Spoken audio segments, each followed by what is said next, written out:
he treats them as transactionally as he treats everyone else. I mean, they're kind of, the boys are kind of broken figures, and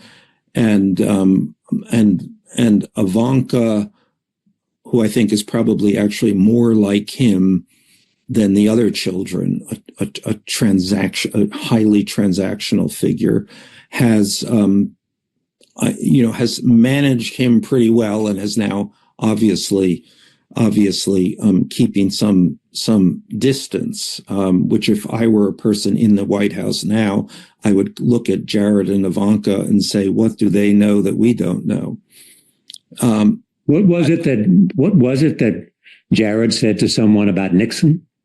Well, after he was after Trump left the White House, returned to Mar-a-Lago, and someone had discussed this with Jared, who was already working to keep his distance, and the question was, well, what was he going to do? What would his father-in-law do?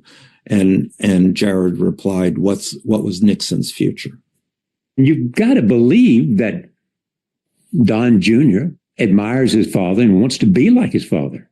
No? I think Don Jr. doesn't have a life other than his father. His father pays him. He's on the payroll. What choice does he have? And Eric, who runs the company? Yeah, same thing. They're on the payroll. And I mean, he's treated them terribly, treated their mother terribly, he's treated them terribly. There's no real human relationship there, no real father relationship, no family relationship. My God,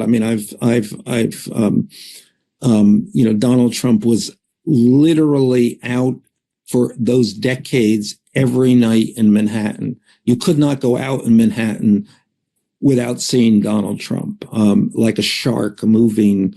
I don't know what was he doing? Just looking for affirmation, attention, and girls, of course. Where does all this come from? Does it come from his father? Does it come from his admiration for Roy Cohn? Does it come from some other source? Yeah, I don't know. I mean, I think it's something that probably feeds on itself.